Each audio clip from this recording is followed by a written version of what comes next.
오늘도 살아계신 하나님의 은혜가 여러분들의 삶 가운데 함께 하시기를 주님의 이름으로 간절히 축원합니다. 우리 옆에 계신 분들과 함께 인사 나누겠습니다. 보고 싶었습니다. 반갑습니다. 인사하겠습니다. 여러분 한 주간도 잘 지내셨죠? 네, 어제는 우리 교회에 운동회가 있었는데 즐거운 시간을 보낼 수 있게 되어서 감사하게 생각합니다. 여기 보니까 얼굴이 좀 타신 분들은 어제 왔던 분들이고 얼굴을 안 탄 분들은 안 오신 분들인 것 같아요. 네. 내년에는 더 많이 오셔서 함께 좀 즐거운 시간을 보냈으면 좋겠습니다. 아시겠죠? 네, 감사드립니다. 저는 이제 이맘때가 되면 태풍 걱정을 좀 합니다. 왜냐하면 또 우리 교회 어디 물새나 걱정이 좀 되거든요. 금방 오더라고요, 태풍이. 근데 제가 잊지 못하는 태풍이 하나 있는데 2010년에 왔던 곰파스라는 태풍이 있었어요. 그때 제가 그 목회하던 곳이 영흥도 섬에서 목회를 했는데 그때 영흥도가 그 태풍에 곰파스의 직접 영향권에 들었었습니다. 그래서 태풍이 지나가고 난 뒤에 영흥도가 쑥대밭이 됐어요. 나무도 막 여러 채 뽑혀 나가고 거기에 화력 발전소가 있거든요, 영흥도에. 그런데 송전탑이 2개인가가 무너졌어요. 그래서 영흥도 전체가 3일 동안 전기가 다 들어오지 않았고, 하여튼 완전히 그 쑥대밭이 된 시간들이 있었습니다. 그런데 제가 그때 이제 그렇게 태풍이 지나가고 난 뒤에 바다를 한번 이렇게 나가봤는데 아직까지도 기억나는 장면이 하나 있습니다. 그게 뭐냐면 어선 몇 척이 그 바다에서 이제 태풍을 맞았으니까 막 표류하고 있었고, 저 먼 바다에는 큰 배가, 그게 컨테이너선인지 유조선인지 모르겠어요. 하여튼 어마어마하게 큰 배가 이렇게 항해를 하고 있더라고요. 근데 그 장면이 굉장히 인상 깊었습니다. 어떤 배는 거의 파선 직전에 있는데 어떤 배는 항해를 하고 있더라고요. 그래서 그 장면이 인상적이었는데 제가 그림을 한번 좀 그려봤어요. 그 장면을. 이런 그림입니다. 제가 직접 그린 건 아니고 챗 GPT에게 그려달라고 했더니 이렇게 잘 그려주더라고요. 진짜 같죠? 네, 이렇게 이제 그림을 그려주더라고요. 여러분 이 장면 한번 보세요. 똑같은 바다 위에 있는데 어떤 배는 표류하고 있습니다. 저 앞에 있는 어선은 표류하고 있는 어선이에요. 그리고 저 뒤에 있는 컨테이너선은요, 항해하고 있어요. 똑같은 바다인데 어떤 배는 표류하고 있고 어떤 배는 항해하고 있다는 거죠. 근데 저 배를 보시면 저기 표류하고 있는 배는요, 그냥 물 위에 떠 있고 바람이 불고 물이 이렇게 움직이면 그냥 물 흘러가는 대로 그냥 표류할 뿐이에요. 그런데 목적지를 향해서 항해하고 있는 저 컨테이너선을 보세요. 물살을 가릅니다. 바다 그 물결이 어떤 방향을 향하고 있는가는 상관없어요. 그냥 그 목적지를 향해서 힘차게 물살을 가르면서 지금 가고 있는 것을 볼 수가 있죠. 어떤 의미에서 보면 우리의 인생도 이와 같지 않을까 하는 생각을 해보게 됩니다. 과연 내 인생은 표류하는 인생인가? 아니면 항해하는 인생인가? 저는 우리 기뻐하는 교회 우리 성도님들의 인생은 표류하는 인생이 아니라 항해하는 인생이 될 수 있기를 축복합니다. 그런데 우리가 항해하는 인생을 살아가기 위해서는요, 필요한 게 하나 있어요. 그게 뭐냐면 생각입니다. 생각. 제가 요즘에 이 생각을 좀 하고 살고 있나 이런 생각이 자꾸 들더라고요.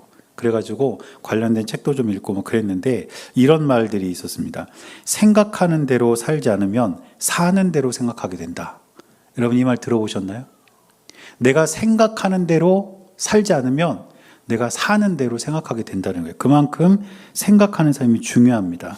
그리고 심리학에서는 이런 법칙이 있대요. 인지의 법칙. 이게 뭐냐면 내가 무엇을 생각하느냐가 내가 어떤 사람이 될 건지를 결정한다는 겁니다. 이건 그냥 하는 말이 아니고 심리학 그 학자들이 연구를 통해서 밝혀낸 거예요.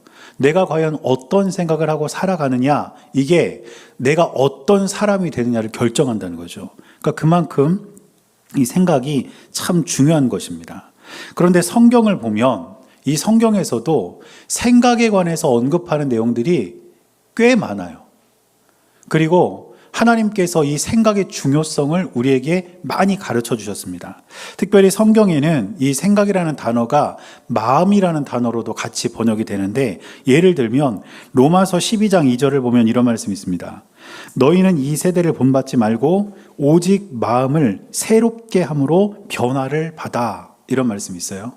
그런데 이 말씀을 잘 보면 변화를 받으라 이렇게 이야기를 하고 있는데, 여기서 말하고 있는 이 변화의 의미가 뭐냐면, 나비가 되기 전에 뭐라고 해야 되나요? 유충, 애벌레, 그렇죠. 그런 상태가 된 다음에 나중에 나비가 되는 거잖아요. 그런데 그 유충일 때를 보세요. 거기에 뭐 아름다움이 있습니까? 아니면 어떤 활동적인 뭔가가 있습니까? 아무것도 없잖아요. 그런데 그 애벌레, 유충이었던 그 상태가 변화가 되어서 화려한 나비가 되고 하늘로 날아오른다는 거예요. 그게 변화입니다. 유충이 나비가 되는 변화. 그러니까 극적인 변화. 그리고 어떻게 보면 보잘것없는 것에서 화려한 것으로의 변화. 이 변화가 바로 오늘 로마서 12장 2절이 표현하고 있는 변화예요. 그런데 그 변화를 가능하게 하는 게 뭐냐면 마음을 새롭게 하는 것입니다. 다시 말하면 생각이에요. 우리가 생각하는 것, 좋은 생각을 하는 것, 깊은 생각을 하는 것, 그 생각이 유충이 나비가 되는 놀라운 변화를 우리에게 가져다 준다는 것입니다. 고린도서 10장 5절을 보면 또 이런 말씀이 있어요. 하나님은 아는 것을 대적하여 높아진 것을 다 무너뜨리고 모든 생각을 사로잡아 그리스도에게 복종하게 하니. 우리의 모든 생각을 다 사로잡아서 그리스도 앞에 복종시키라는 거예요. 그리고 그 앞에서 좋은 생각들은 우리가 취하고 나쁜 생각들은 버리고, 이렇게 하면서 우리의 생각을 좋은 생각으로 채워야 한다는 것입니다. 오늘 본문의 23절을 보니까 잠언을 쓴 솔로몬이 이렇게 말하죠. 모든 지킬 만한 것 중에 더욱 내 마음을 지키라. 생명의 근원이 이에서 남이니라. 마음을 지키라는 것은 어떤 뜻이냐면 생각하는 방식을 주의하라는 뜻입니다. 우리가 좋은 생각, 그리고 꼭 필요한 생각들만 해야 된다는 것을 뜻해요. 그래서 저와 여러분들이 항해하는 인생을 살길 원한다면, 그냥 표류하는 그런 인생이 아니라 목적을 가지고 이 세상을 항해하는 그런 멋진 인생을 살길 원한다면, 우리의 생각에 영향을 미치는 게 무엇인지를 분명히 알고 바른 생각을 가지고 살아가는 것이 무엇보다 중요하다는 것을 기억할 수 있기를 바랍니다. 이것이 오늘 잠언을 통해서 우리에게 주시는 하나님의 말씀이에요. 그리고 오늘 본문을 보면 우리의 생각에 영향을 미치는 몇 가지가 있는데 그것들을 한번 좀 살펴보려고 합니다. 첫째로 살필 것이 무엇이냐면 우리에게는 듣고 판단하는 지혜가 필요하다는 겁니다. 우리의 생각에 영향을 미치는 것 중에 첫 번째가 바로 듣는 거예요. 오늘 20절을 보니까 솔로몬이 이렇게 말합니다. 내 아들아, 내 말에 주의하며 내가 말하는 것에 내 귀를 기울이라. 지금 솔로몬은 이 잠언을 남기면서 자기 아들에게 또 이 글을 읽는 모든 사람들에게 내가 지금부터 하는 말을 주의 깊게 들어라, 이렇게 이야기를 하는 것이죠. 잠언에는 오늘 본문뿐 아니라 다른 곳에서도 이 들음의 중요성에 관한 내용이 30번 넘게 등장합니다. 그만큼 들음이 중요해요. 왜 이렇게 듣는 게 중요하느냐? 무엇을 듣느냐가 우리의 생각에 영향을 끼치기 때문입니다. 그래서 우리는 무엇을 들을지 신중하게 판단하고 들어야 할 말만 들음으로써 우리는 바르게 결정할 수 있는 지혜를 갖는 하나님의 자녀들이 될 수 있기를 주님의 이름으로 간절히 축원합니다. 이 들음에 관해서 성경에는 여러 그런 이야기들이 많이 있는데 그 중에 하나가 르호보암에 관한 이야기예요. 열왕기상 12장을 보면 이 르호보암에 관한 이야기가 나옵니다. 르호보암이 누구냐면 오늘 이 잠언을 쓴 솔로몬의 아들입니다. 여러분, 솔로몬이 이스라엘의 몇 번째 왕이었죠? 기억나시나요? 세 번째죠. 세 번째 왕이었습니다. 그리고 솔로몬이 그 왕위를 자기 아들 르호보암에게 이제 물려주는 거예요. 그런데 솔로몬의 뒤를 이어서 르호보암이 이제 이스라엘의 왕이 되니까 이스라엘의 북쪽 지역에 있는 10개 지파의 지도자들이 르호보암을 찾아옵니다. 이스라엘은 모두 12개 지파였는데 남쪽 지방에는 이제 2개 지파가 있었고 북쪽은 10개 지파가 있었어요. 근데 10개 지파 지도자들이 르호보암을 찾아와요. 그런 다음에 르호보암에게 뭐라고 이야기를 하냐면 르호보암의 아버지인 솔로몬 시대에 부과되었던 과도한 세금 그리고 과도한 노역 일을 시키는 거죠. 이걸 좀 줄여달라고 말합니다. 여러분 솔로몬 시대에는요 이스라엘 역사를 통틀어서 정말 화려한 시대를 보냈던 시기였어요. 그만큼 화려한 건물들도 많았고 문화적으로 굉장히 융성했던 때가 이 솔로몬 때였습니다. 그런데 겉으로 보면 그렇게 많은 건물을 짓고 화려한 모습을 갖추었지만 그 속을 들여다보면 그런 건물을 짓고 문화적으로 찬란한 문화를 꽃피우기 위해서 사람들은 노동에 계속 투입이 되었고요. 세금은 점점 늘어났던 거예요. 그러니까 이 북쪽 10개 지파 지도자들이 르호보암을 찾아와서 당신 아버지 때 우리가 너무 힘들었다. 그러니까 그걸 좀 줄여줬으면 좋겠다. 이렇게 요청을 한 거죠. 그래서 열왕기상 12장 4절을 보면 이렇게 기록합니다. 왕의 아버지가 우리의 멍에를 무겁게 하였으나 왕의 아버지가 우리에게 시킨 고역과 매운 무거운 멍에를 가볍게 하소서. 그리하시면 우리가 왕을 섬기겠나이다. 여러분 무슨 뜻인지 아시겠습니까?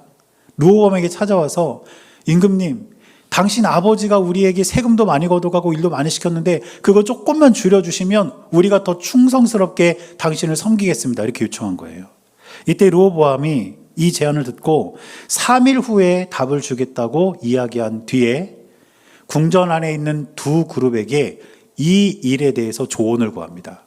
첫 번째 조언을 구한 그룹은 어떤 그룹이었냐면 솔로몬이 통치를 할 당시에 나라를 함께 정치했던 원로 대신들이었어요. 그러니까 그들은 솔로몬이 건물을 짓고 또 문화를 꽃피운 그 모든 상황을 다 봤을 거 아니에요. 세금도 많이 걷어들이고 일을 많이 시켰던 그런 상황을 다 알고 있었던 사람들입니다. 자, 그들이 뭐라고 이야기를 합니까? 열왕기상 12장 7절에 보니까 이렇게 말합니다. 대답하여 이르되 왕이 만일 오늘 이 백성을 섬기는 자가 되어 그들을 섬기고 좋은 말로 대답하여 이르시면 그들이 영원히 왕의 종이 되리이다. 무슨 뜻일까요? 임금님, 그들 말이 맞습니다. 우리가 봐도 솔로몬 왕이 정말 세금 많이 걷어들였고 일 진짜 많이 시켰습니다. 그들 요청을 들어주시면 진짜 그들이 충성을 다할 겁니다. 이렇게 조언을 했단 말이죠. 그런데 두 번째 그룹에게 르호보암이 조언을 구해요. 그 두 번째 그룹은 누구냐면 르호보암과 함께 어렸을 때부터 왕궁에서 자란 친구들이에요. 어렸을 때부터 부족함이 없이 왕궁에서 자랐으니 뭘 알겠습니까?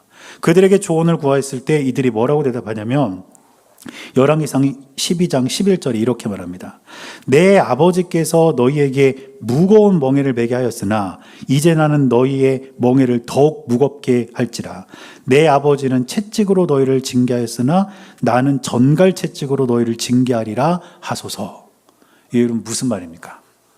더 심하게 다뤄야 된다는 거예요. 그 사람들 요청 들어주면 세금도 줄어들고 일도 안 하고 안 된다. 더 밀어붙여야 된다. 이렇게 이야기를 했다는 것이죠. 자, 여러분, 그러면 여기서 르호보암이 누구의 말을 들었을까요? 누구의 말을 들었을까요? 친구들의 말을 듣습니다. 지혜로운 원로 대신의 말을 들은 게 아니라 친구들의 말을 들어요. 그 결과 어떻게 됐는지 아십니까?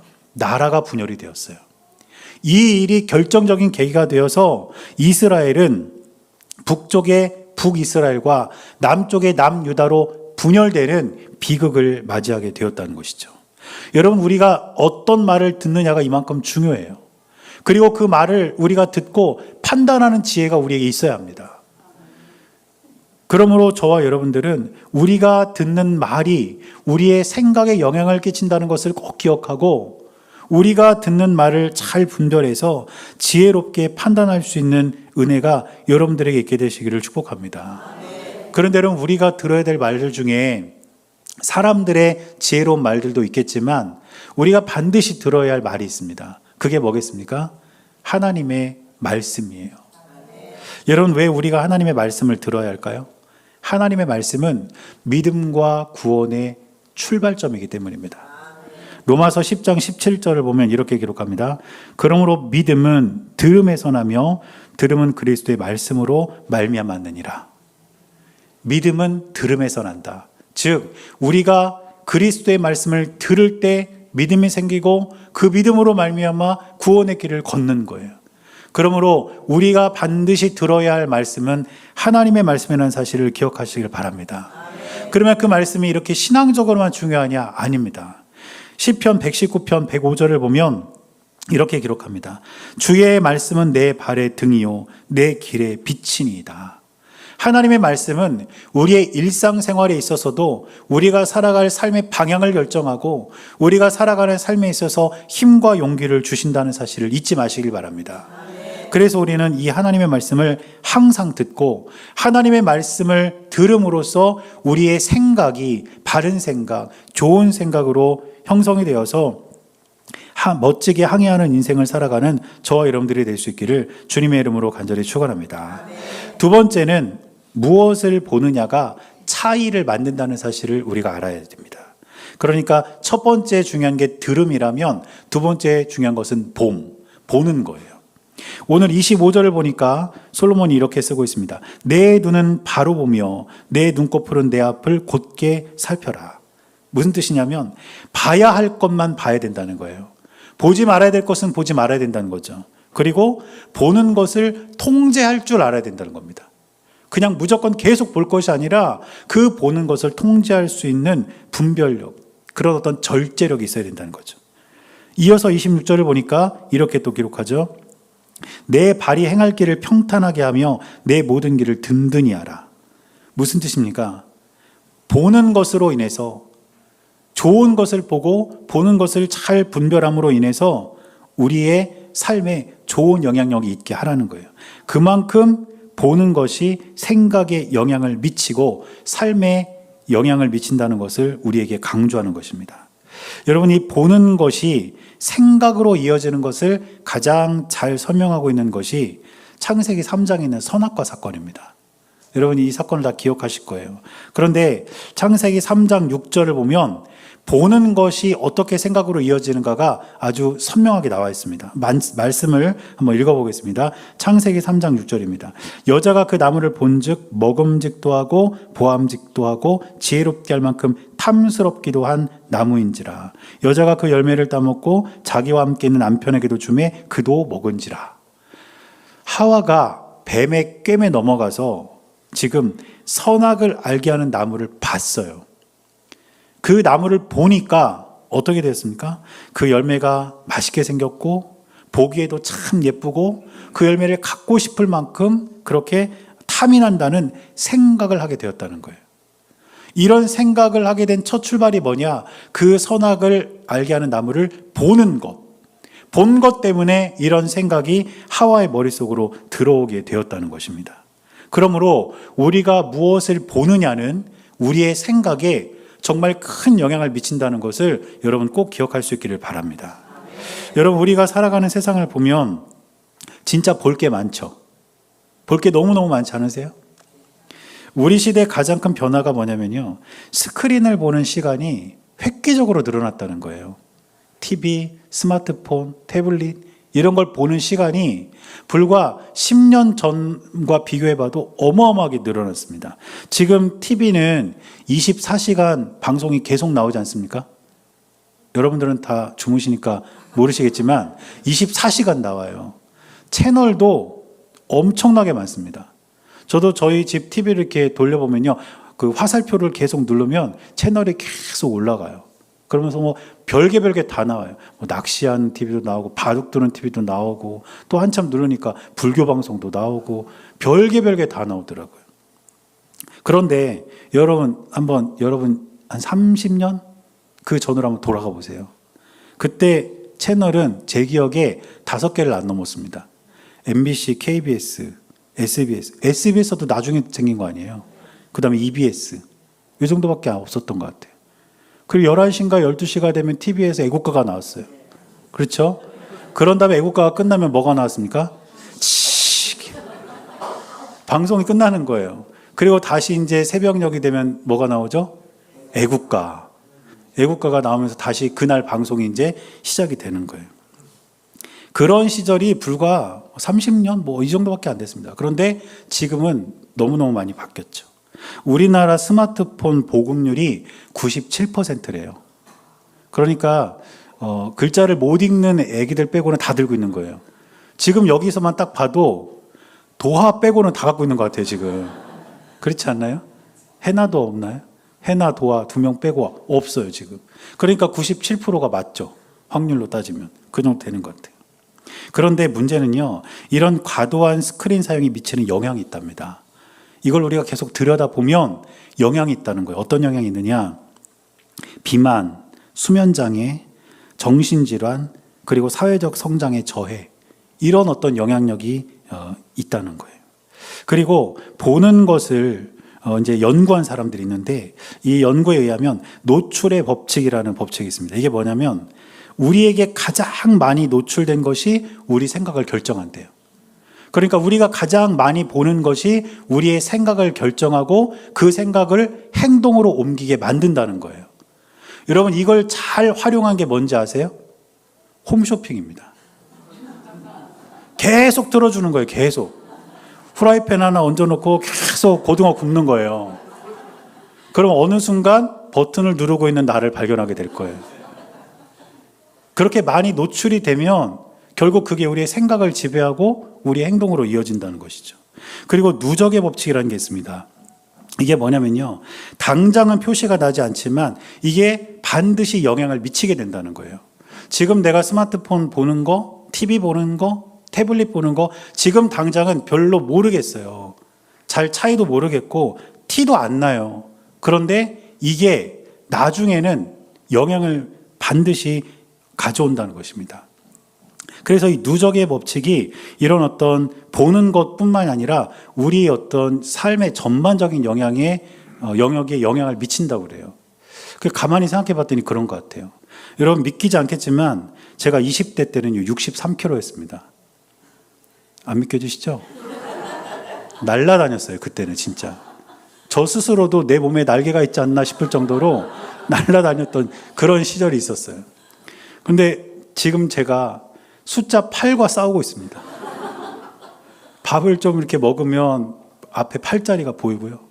또 한 끼 좀 굶거나 그러면 이제 7자로 내려오고. 지금 그 사이에서 계속 지금 엄청난 싸움을 하고 있어요. 근데 어제도 우리 운동했잖아요. 마지막에 이제 개주를 하는데 제가 마지막 주자였거든요. 그리고 이제 마지막 주자, 저는 청팀 마지막 주자, 백팀 우리 박재현 목사님 마지막 주자였어요. 근데 청팀이 한 3발짝 정도 뒤처진 상태에서 바톤을 제가 받았습니다. 3발짝 정도. 그러니까 이 3발짝 정도는 육상 경기를 보면 역전이 가능한 거리예요. 그래서 우리 청팀은 기대를 했겠죠. 3발짝이니까. 그런데 제가 바톤을 딱 받고 달리기 시작하는데 목사님이 점점 멀어지는 거예요. 점점 멀어지고 제가 청팀 앞을 지나갈 때 이런 소리가 들리더라고요. 그러면서 저는 그런 생각이 들었습니다. 내가 지금 굴러가는 건가? 달려가는 건가? 그런 생각이 드는 거예요. 그래서 저는 지금 날아다니지 않고요. 굴러다니고 있습니다. 그런데 제가 63kg였을 때부터 지금까지 이렇게 지나오면서 내가 지금 살이 찌고 있다.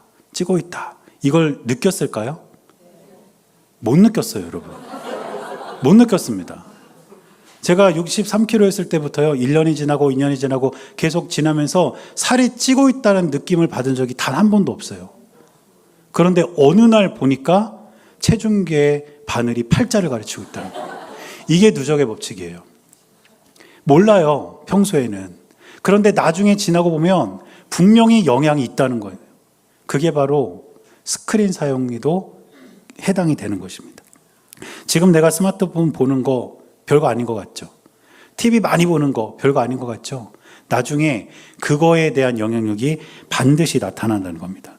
그만큼 내가 뭘 보느냐가 중요하다는 것이죠. 에이트라는 책이 있습니다. 여기를 보니까 기가 막힌 이야기가 있더라고요. 여러분 스티브 잡스가 누군지 아십니까? 그 사람이 만든 게 뭐죠? 애플에서 뭘 만듭니까? 스마트폰 만들, 아이폰, 아이패드, 맥북 이런 거 만들죠. 그런데 이 스티브 잡스가 자기 아이들에게는요, 아이폰을 주지 않는데요.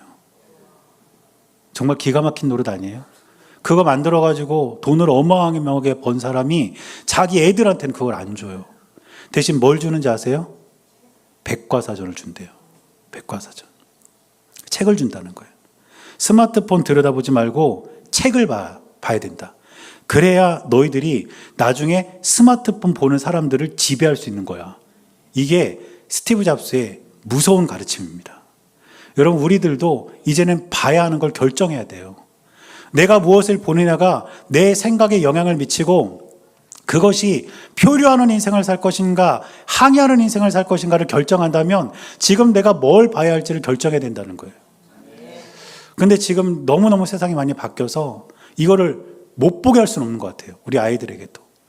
그러면 통제하고 절제할 수 있는 방법은 가르쳐줘야 되지 않을까. 그리고 우리들이 먼저 스크린 대신 좋은 책을 읽고 하나님 말씀인 성경을 읽고 이렇게 하면서 우리가 항해하는 인생을 살아갈 수 있도록 우리의 생각을 바꿔야 되지 않을까, 이런 생각을 해보게 됩니다. 그러므로 저와 여러분들은 우리가 무엇을 보느냐가 우리의 생각을 결정한다는 사실을 꼭 기억하시고 우리가 봐야 할 것을 선택하시기를 바랍니다. 그리고 그 안에서 무엇보다 하나님의 말씀을 우리가 봄으로써 은혜를 입고 또 그 길을 걸어갈 수 있는 저와 여러분들이 될 수 있기를 주님의 이름으로 간절히 축원합니다. 마지막 세 번째는 내가 쓰는 말이 나를 결정한다는 것을 알아야 됩니다. 여러분, 우리의 이 말은 우리의 생각을 표현함과 동시에 우리의 생각을 만들기도 하고 우리의 생각을 강화시킵니다.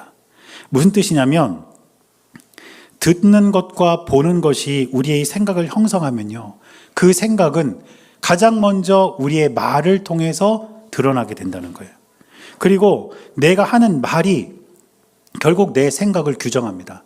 긍정적인 말, 좋은 말을 하면 내 생각도 그런 쪽으로 굳어지는 거예요. 그러나 부정적인 말, 나쁜 말 이런 말을 하면 내 생각이 나쁜 쪽으로 굳어진다는 뜻이죠. 그래서 말에는 힘이 있어요. 잠언 12장 18절을 보면 이렇게 기록합니다. 칼로 찌름같이 함부로 말하는 자가 있거니와 지혜로운 자의 혀는 양약과 같으니라. 여러분, 말에 힘이 있어서요, 때로는 말로 인해서 사람을 죽일 수도 있고 사람을 살릴 수도 있다는 거예요. 말 한마디가 그 사람을 격려할 수 있고 그 사람에게 용기를 줄 수도 있지만 때로는 폭력적인 말이 그 사람의 몸과 마음을 해치기도 한다는 것입니다. 그래서 솔로몬은 오늘 본문에서 우리가 피해야 할 말이 무엇인지를 이야기해요. 24절에 보니까 이렇게 말합니다. 구부러진 말을 내 입에서 버리며 비뚤어진 말을 내 입술에서 멀리하라. 구부러진 말은 뭐냐면 거짓말입니다. 남을 속이는 거짓말. 그리고 비뚤어진 말은 뭐냐면 농담이나 험담을 뜻해요. 이거를 버리라는 거죠. 왜냐하면 우리가 습관적으로 거짓말을 하고 우리가 습관적으로 험담을 하고 우리가 그냥 농담을 하고 이렇게 되면 우리의 생각이 그쪽으로 굳어져 버리는 거예요. 그리고 그렇게 굳어져 버린 생각이 우리의 삶을 결정해 버린다는 것이죠. 조사를 해보니까요, 이 말이 그 사람의 인상을 결정한대요. 사람을 이렇게 처음 봤을 때, 아, 이 사람 인상 참 좋다, 이걸 결정하는 게 그 사람의 말이라고 하더라고요. 그런데 어떤 말이 가장 좋은 인상을 주는지 아십니까? 혹시 아세요, 여러분? 감사합니다예요. 감사합니다, 이렇게 말하는 사람의 인상을 가장 좋게 받아들인대요. 그런데 이 말을 사람들이 잘 하지 않아요. 우리가 그냥 일상생활 속에서도 이 감사하다는 말을 우리가 습관적으로 함께 했으면 좋겠습니다. 그게 우리 인상을 결정한다는 거예요. 그런데 그 반대로 다른 사람들을 험담하거나 비속어를 쓰거나 습관적으로 욕을 하거나 그러면 그 사람의 인상 자체가 달라진다는 것이죠. 그러므로 우리의 말, 내가 쓰는 말이 결국 나를 결정한다는 것을 알아야 됩니다. 내가 쓰는 말이 나를 결정하고 내 생각을 결정하고 결국에는 내 인생에까지 영향을 미치는 것이죠. 그러므로 우리 기뻐하는 게 모든 성도님들은 우리의 말조차도 하나님께서 원하시는 좋은 말을 사용함으로써 하나님의 뜻에 따라 살아가는 우리 모두가 될 수 있기를 바랍니다. 그리스도인의 생각 사용법이라는 책이 있어요. 이 책을 보니까 이 시대를 휘어잡은 5가지 생각의 패턴 이렇게 해서 5가지를 언급하더라고요. 그 5가지가 뭐냐면 불안, 주의산만, 분노, 쾌락, 절망 이 5가지입니다. 오늘 설교 제목과 좀 연결을 시키면 표류하는 인생을 사는 사람들이 갖고 있는 생각이 5가지라는 거예요. 불안, 그리고 주의산만, 막 분주한 거 있죠. 그 다음에 분노, 그리고 쾌락. 이 쾌락은 그냥 나의 어떤 즐거움을 위해서 계속 즐기는 그런 쾌락이고요. 5번째 절망이에요. 그런데 이런 이 시대를 사로잡고 있는 이 5가지 생각들이 있는데 이 생각을 바꿔서 우리가 항해하는 인생을 살기 위해서는 불안 대신 평안, 그리고 주의산만 대신 집중, 분노 대신 용서, 나만을 위한 쾌락 대신 모든 사람을 위한 가치, 그리고 절망 대신 소망, 이런 것들을 우리 생각으로 채울 때 우리의 삶이 비로소 항해하는 인생을 살아갈 수 있다는 사실을 우리는 기억할 수 있기를 바랍니다. 그러기 위해서 우리의 생각을 바른 생각으로 채우기 위해서 지금까지 살펴봤던 3가지, 무엇을 들을 것인가, 내가 무엇을 볼 것인가, 그리고 내가 무엇을 말할 것인가, 이 3가지를 여러분들이 꼭 기억하고 여러분들의 생각이 하나님 앞에서 건강하고 바른 생각으로 채워져서 아까 처음 봤던 그 그림 속에 표류하는 배가 아니라 항해하는 배처럼 멋지게 항해하는 여러분들의 인생이 될 수 있기를 주님의 이름으로 간절히 축원합니다.